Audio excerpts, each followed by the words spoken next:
Welcome to the Rebel Justice Podcast. This week, we're honoured to speak with Malu Halasa, the editor and curator of the book Woman, Life, Freedom, a collective cry for justice in the pages of the anthology about Jina Mahsa Amini's death at the hands of Iran's morality police on the 16th of September 2022, which ignited a firestorm of protests that reverberated not only across Iran, but across the world.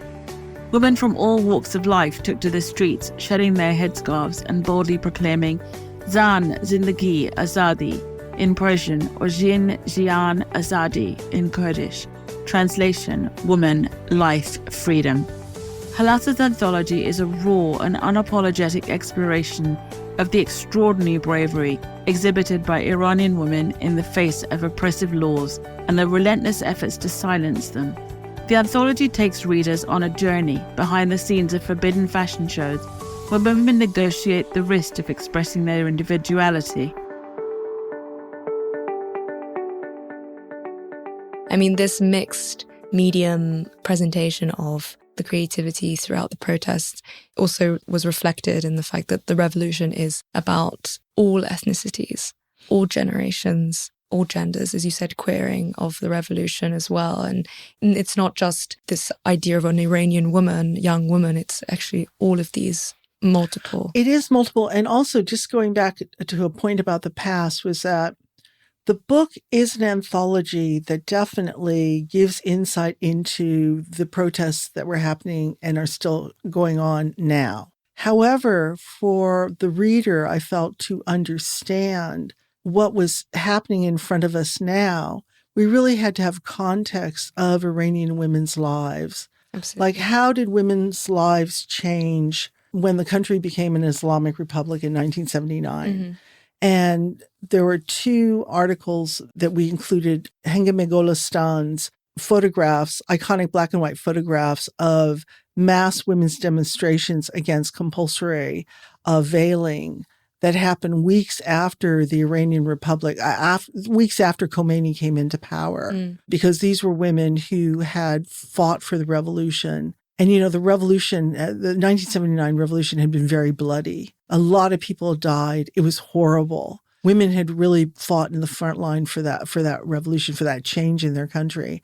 And what happened was that within a month, they lost their rights to divorce, freedoms that they had been given under the Shah for family law. They were kind of pushed back into the house. I mean, Hengame tells a very interesting story. She wanted to cover the Iran-Iraq war, and she went to one of the ministries to get a permit so she could travel down and cover the war. And the ministry official denied her the permit. And he said, better to go home, better to use your time at home making jam and pickles for the men at the front. And I kind of felt like that really showed how women had been really pushed back. And another statistic that we don't have in the book, but what I've learned since, is that in 1979, 3% of the women of Iran were college educated. By 2017, like nearly 70% have gone to university. Wow. So you're talking about women who are highly educated and they've done well. They've gone to university. And what are they expected to do? Stay at home? Because educating women and young women is still an important priority in Iran. It's definitely an important priority. And one of the essays that we have in the book tells the story of 3 generations of Iranian women and of a mother who was married when she was 13, had her daughter when she was 15. She was second wife in a traditional Islamic marriage. And the first wife, the sons were going to high school. And she wanted her daughter to go to high school. But at that time, where they were living, there were no schools for young women for high school. So the girl had to go to Tehran if she was going to go to high school. And the father said, my daughter can't live outside the family. And the second wife, the girl's mother, said, I will go with her to Tehran. I will live with her so she can go to high school. And then they went to Tehran, and the mother realized that there were so many high schools for girls in Tehran that it wasn't like whether a girl should go to high school. It was which high school should she go to. And it turned out that her daughter ended up working at the University of Tehran and for the World Health Organization.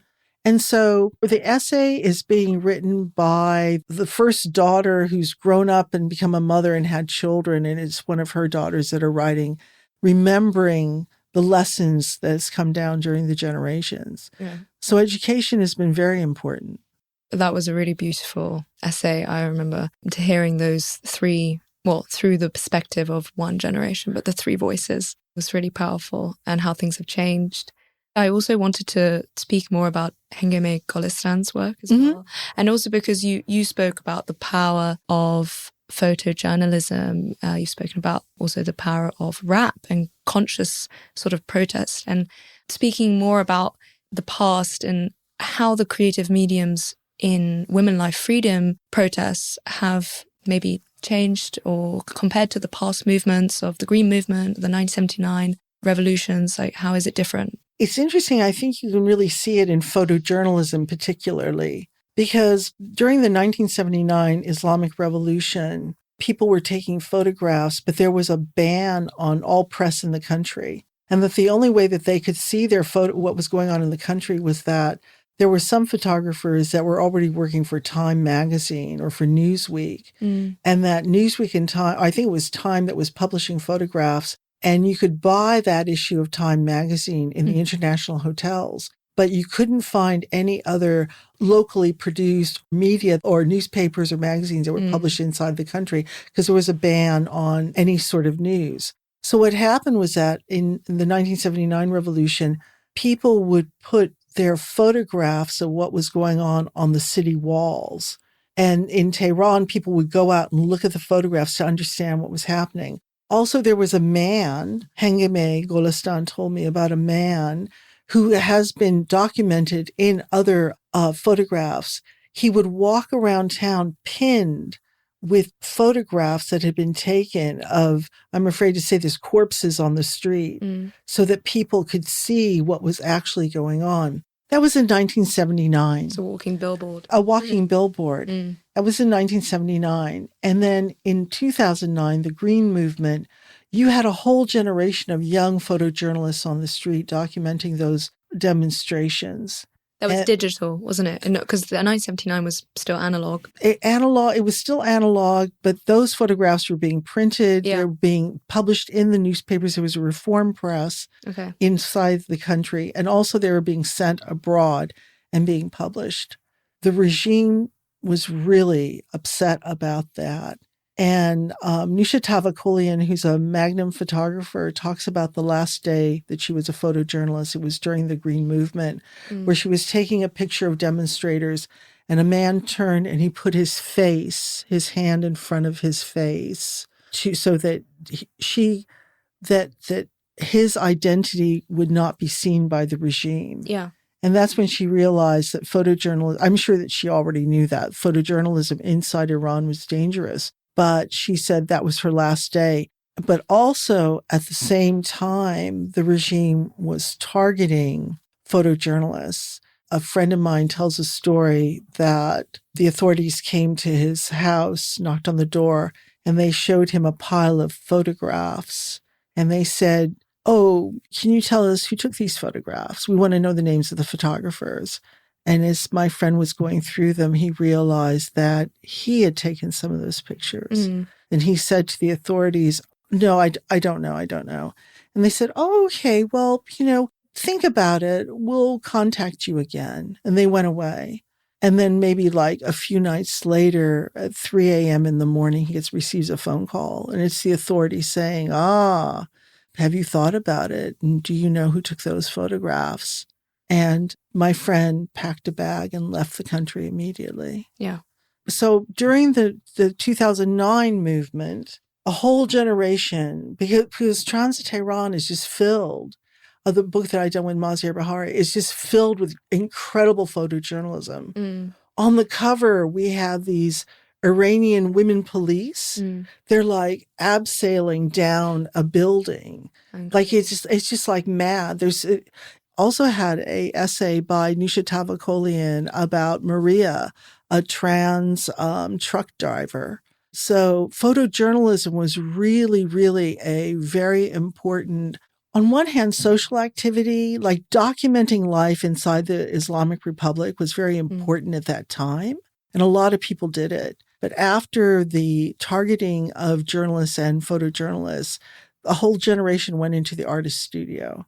And they still make the artwork that's being made is quite critical of the regime or looking into the corners where maybe the regime would not like them to look, but they're not on the streets taking photographs. And I think that was really seen in, fast forwarding until now, to this time now, that really shows that for woman life freedom, it was really social media.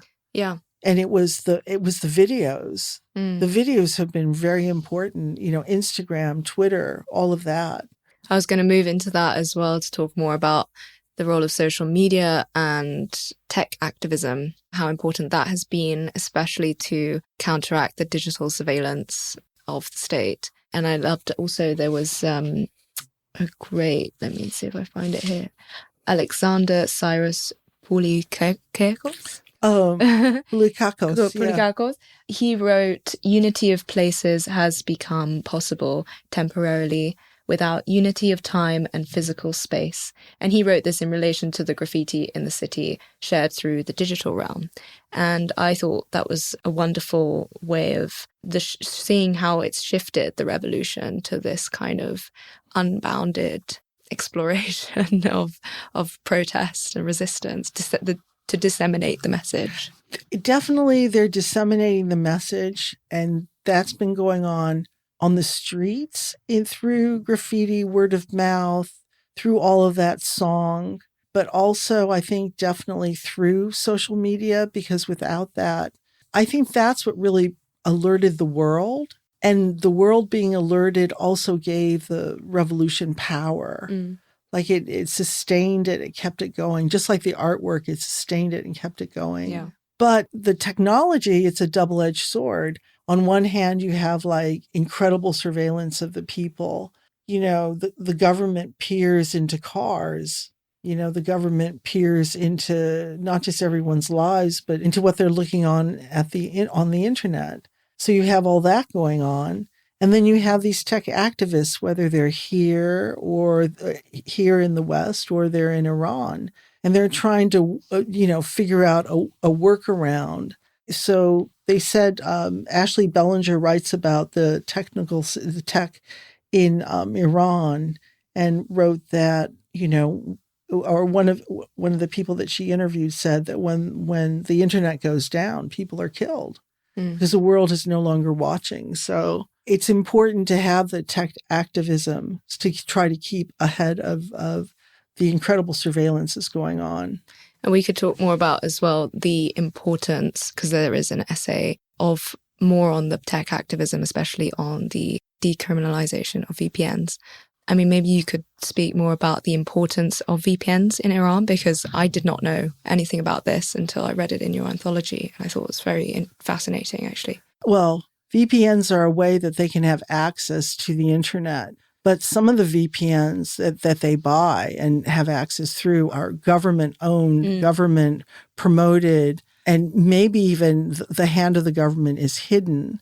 So as people are using the VPNs to get to the internet, all their data, what they're looking at, is also reported to the government. So they have to be really careful about what VPNs are used. And, when I can't remember if it was Telegram or Instagram, it was one of the apps went down, then the government put up its own version of that app. And when people used that, then whatever they were looking at went to the government, and the government knew. Because as I read in that essay, they were talking about how they would create apps that looked just like the real under the radar, yeah. But actually, everything was being monitored. Yes. Yeah.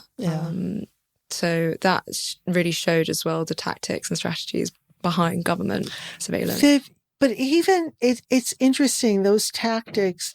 Kheobon Tribune, the socialist youth group, that documents graffiti in Tehran. For a while there, they were documenting, there was a lot of graffiti of women who had been shot and killed during the protests, that their faces would go up. And the collective was, going out on the streets, photographing this. And there was one face that they realized that wasn't of someone who had been killed during the protests. It was a dummy face that the government had put up. And that meant that they had to think again, they had to make sure that they were actually. So it's interesting. It's not just in tech. It's even on the streets in terms of graffiti. The government's quite wily. Yeah. So throughout the Women, Life, Freedom anthology, there is a lot of people repeat the phrase, or it's heard even throughout Iran, nobody is going back to the way it was. Yes. And this being repeated, I wanted to ask you, after completing the anthology, what does the way forward look like to you? I don't know. As the editor of the anthology, people ask my opinion, right, of things. And I have to defer to the contributors. And I think that I have to defer to the anonymous contributor who closes the book as the anonymous contributor, the same one, opened the book, that that contributor feels there might not be regime change anytime soon. And that might sound depressing and upsetting to many people. However, that contributor or that writer does believe that something seismic has changed, and that people before Woman, Life, Freedom, they didn't dream that change could happen. Now they believe that some change can happen, but whether it will happen soon is another conundrum altogether. Yeah. And that maybe when you're fighting an enemy as difficult as this one has to manage expectations so that you can handle the long fight. And also remember, the Iranians already had a revolution. They already upended their society. Many people were killed. They're not really willing to do that again. So I think that this is a slow burn. But I think even though the regime is difficult to deal with and dangerous to deal with, because I was talking to another friend of mine in Tehran, especially after these new laws came in, it was just so demoralizing and so upsetting. And I was told a story where my friend's building has a lot of cafes at the bottom. And the authorities went into the cafes and said to the owners, you cannot serve women who are hijabless. You have to turn them away. And initially the people said, well, you're asking us to do your job. We're not going to monitor. We're not going to police society. Self-monitor. We're not going to do that. Yeah. But then their cafes would be shut down, or some other thing would happen to them, or their family. That's another thing that goes on, is that for the young women who have been really active, their families are targeted. They're targeted. Some of them are killed. I don't know if you were following the death of Amita Garavan, the 16-year-old student who there was a film footage release on social media where she walks into a train on the Tehran metro. And then the next thing you see is that her friends are carrying her body out. The footage from the platform was released, but not the footage inside the train. Okay. And there was allegedly from reports was that there was an exchange between these schoolgirls. She was 16. She was a schoolgirl with a woman morality police. And they were telling Amita that she had to wear a hijab. And the schoolgirl said, well, we don't tell you what to wear. So why are you telling us? And they hit her with a big stick. And so she was carried out on the platform. She was sent to a military hospital. She's in a coma. They say she might be brain dead. Her family were not allowed to go see her. the authorities went to the school and told the pupils and the teachers, don't talk about her. So you get this a censorship, but also this like really heavy situation where they're trying to control everything. So what can people do? It's that bad. And that's what I was sort of asking my friend. And my friend in Tehran said, the young will figure out a way. And I think that's the optimistic note. I think that's a wonderful note to end on. And for anyone who's listening, would you like to suggest some places to get that information or to keep updated on Iran? I think that, Instagram's good. Twitter's probably good. I really do believe Iran Wire is the best source because Iran Wire isn't just a news service. It has a very, very deep commitment to human rights.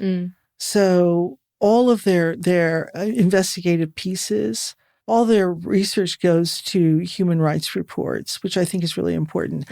Also, there's another, because Gina Mahsa Amini, she comes from a Kurdish family. Yeah.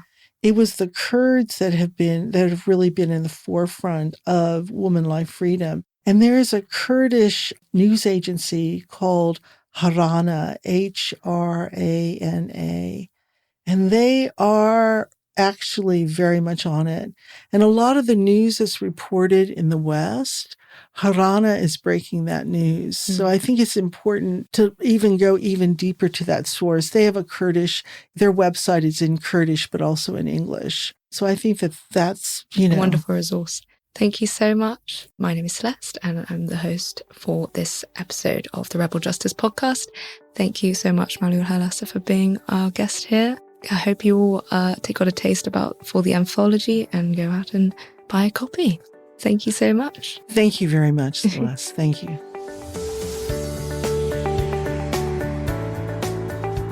Thank you to Malu, and thank you to you for listening to Malu's extraordinary personal journey and how she's gathered together the stories of women across Iran to commemorate and celebrate the life of a young Iranian woman whose bravery is tattooed on all of our hearts.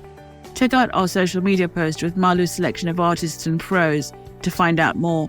Support The View by liking us on social media, subscribing to our quarterly magazine on our website, theviewmag.org.uk, and donating, sharing, and being part of our growing community wherever and however you can. Thank you.